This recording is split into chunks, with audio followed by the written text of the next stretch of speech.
Slavă lui Dumnezeu stă în ascunderea lucrurilor, iar slavă împăraților stă în cercetarea lucrurilor. Proverbele 25, versetul 2.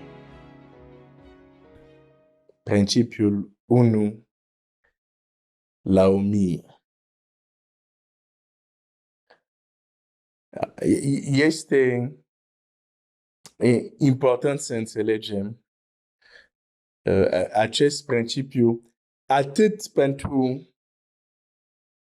ce vrem să devenim în viață, ce vrem să facem în viață, unde vrem să ajungem în viață,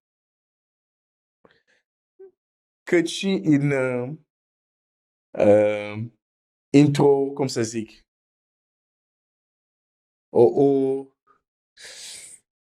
o viziune mai largă a ceea ce se întâmplă în lume, pe pământ, și anumite lucruri să nu mai fim uimiți de anumite lucruri care se întâmplă.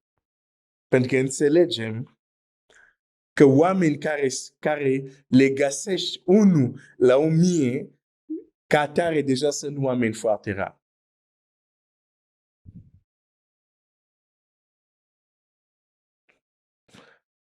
Și după planul lui Dumnezeu, fiecare copil al lui Dumnezeu ar trebui să fie un astfel de om. 1 la 1000. Aș vrea să te provoc și aș vrea să mă provoc și pe mine în această dimineață. Uneori e bine să, cum să spun, să dai mai multe nume pentru a înțelege un lucru, sau poți să dai mai multe nume la o persoană pentru a, cum să spun, a aborda mai multe aspecte a caracterul persoanei sau a misiunea persoanei. Dar și aș vrea să ne gândim la acest aspect. Noi, copiii lui Dumnezeu, trebuie să fim niște oameni de gen 1 la 1000.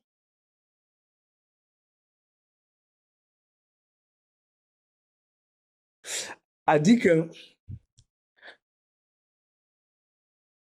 până oameni să ne găsească, să poate să caute și printr-o 1000 de persoane și nu găsesc unul care gândește ca noi, care vorbește ca noi, care se comportă ca noi. 1 la 1000. Hai să citesc un text. Matei 5 cu 14. Matei 5 cu 14.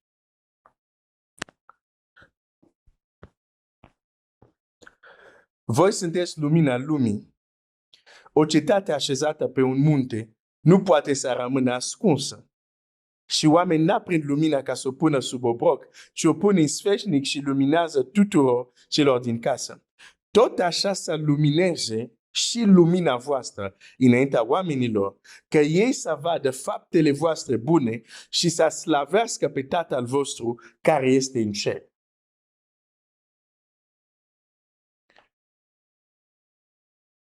Ca să fii pe un munte și oamenii să se uite la tine ca un exemplu, trebuie să fii un om de tip, o femeie de tip 1 la 1000.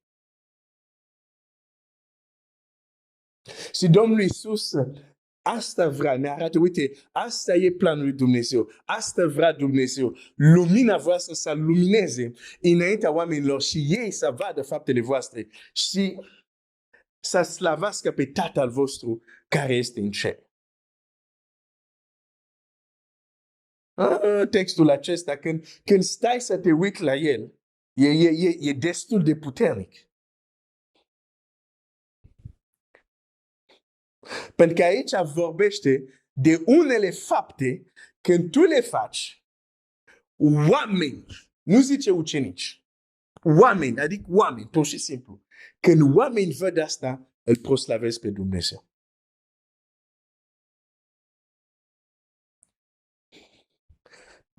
Astea sunt fapte care doar un om, o femeie de calitate, unul la 1000 poate să facă.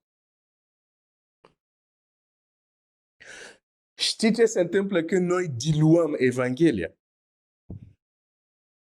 Adăugăm apa, că ni se pare că e prea tare, anumite texte sunt prea tare. Și atunci punem mai mult apa ca să diluăm un pic. Când noi facem asta, suntem descalifiat, cum zice, discalificat, adică suntem eliminați, dacă vrei. Singur ne eliminăm. Să fim oameni de calitate 1 la 1000. Când ai diluat tăria, puterea cuvântului, vei trăi și o viață diluată, adică o viață care nu e chiar diferită de cel care e pagan.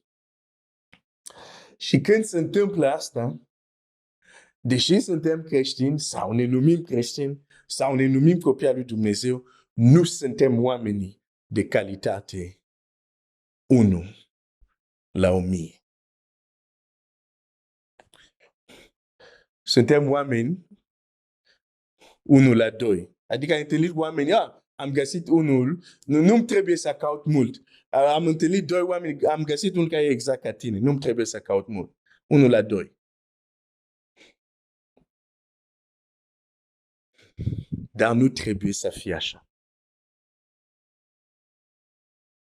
Vreau să citesc un text. Pentru că Domnul Iisus, tot ce zicea, ce învața la ucenici, El arată mai întâi exemplu. Și ce zice aici, și El arată exemplu. Uite, o să citesc un text. Hai să citesc în Matei 9. Matei, capitolul 9. Versetul 6. Dar ca să știți că Fiul omului are putere pe pământ să ierte păcatele, scoală-te, a zis el slabanogului. Ridică-ți patul și du-te acasă. Slabanogul s-a sculat și s-a dus acasă.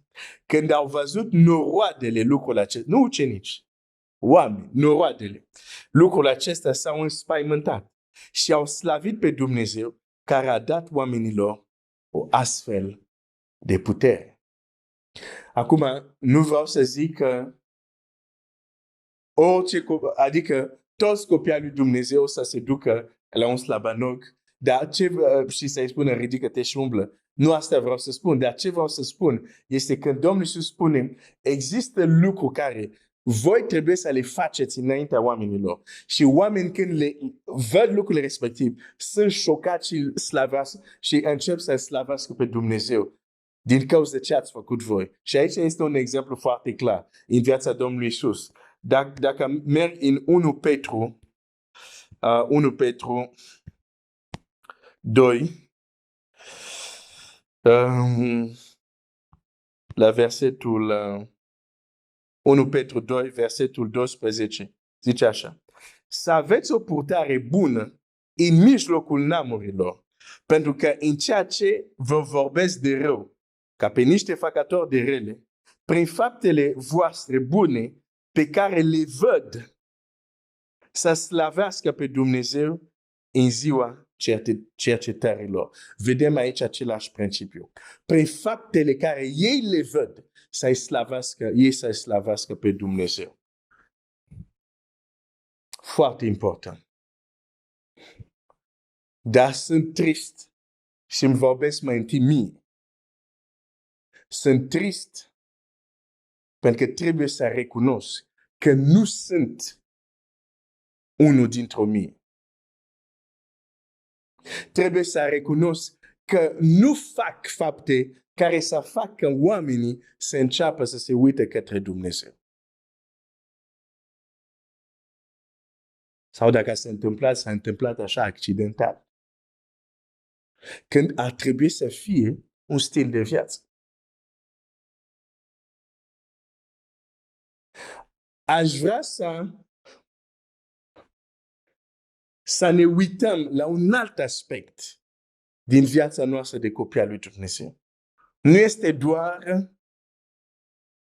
să avem activități religioase. să avem cuvinte care sună frumos. Trebuie să fim niște oameni unul la 1000.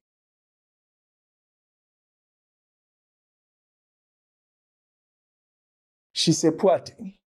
De-aia Dumnezeu a trimis Duhul Lui în noi, ca chipul lui Hristos să se arate prin noi. Dar de multe ori noi ne opunem.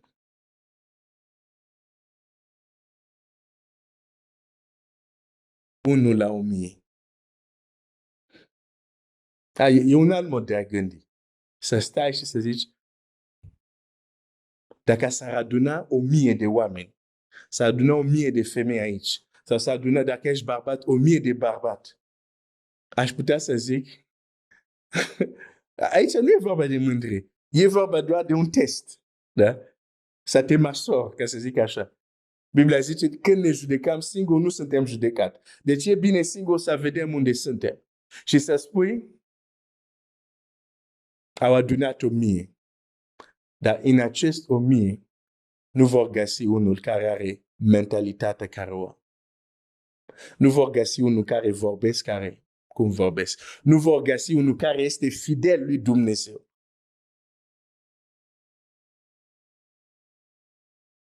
Nu vor găsi unul care se roagă cum mă rog. Nu vor găsi una care umblă cu Dumnezeu cum umblu.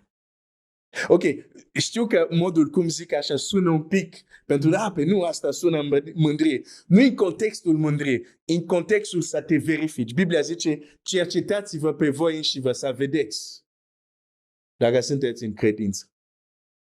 Deci nu e greșit să te așezi și să spui, ok, unde sunt?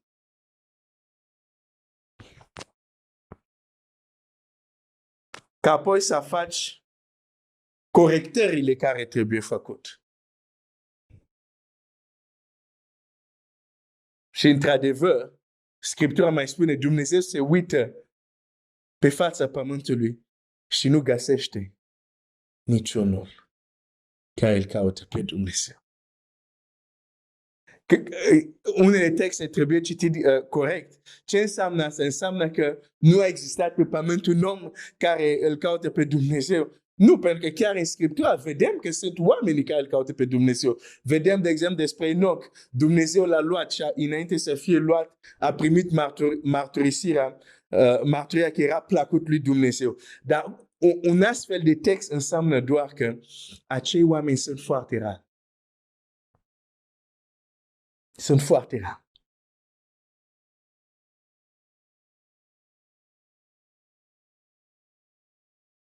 Și într-o societate unde suntem învățați, unde suntem condiționați să fim ca toată lumea, ar fi bine să-ți pui întrebare. Vreau să fiu mulțimea noroadelor sau vreau să fiu unul la 1000?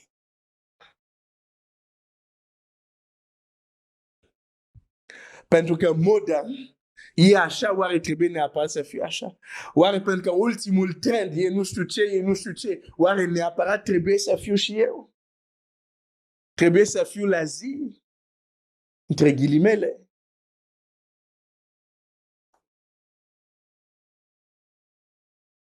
O a fi unul dintr-o 1000 are un preț.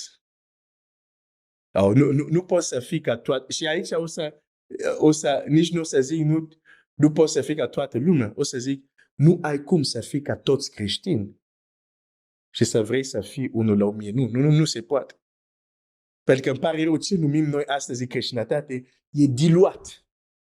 Pentru că găsești de toate. Adică e un constat, nu? Și tu poți să constați. Adică tot ce se pune în cutia numit creștin astăzi, ai de toate.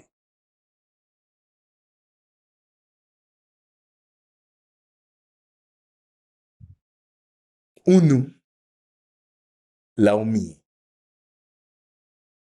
Ce fel de bărbat vrei să fii? În mulțime? Sau un bărbat unul la 1000? Ce fel de femeie vrei să fii? Pierdut în mulțime sau o femeie? Una la 1000. Am zis că încerc să mă încadrez cum în timp, să mă opresc aici. Te las să te gândești, dar nu e rău. Nu e rău să te gândești. Să te cercetezi, să vezi unde ești și apoi să hotărăști unde vrei să te duci. Dumnezeu să te binecuvânteze.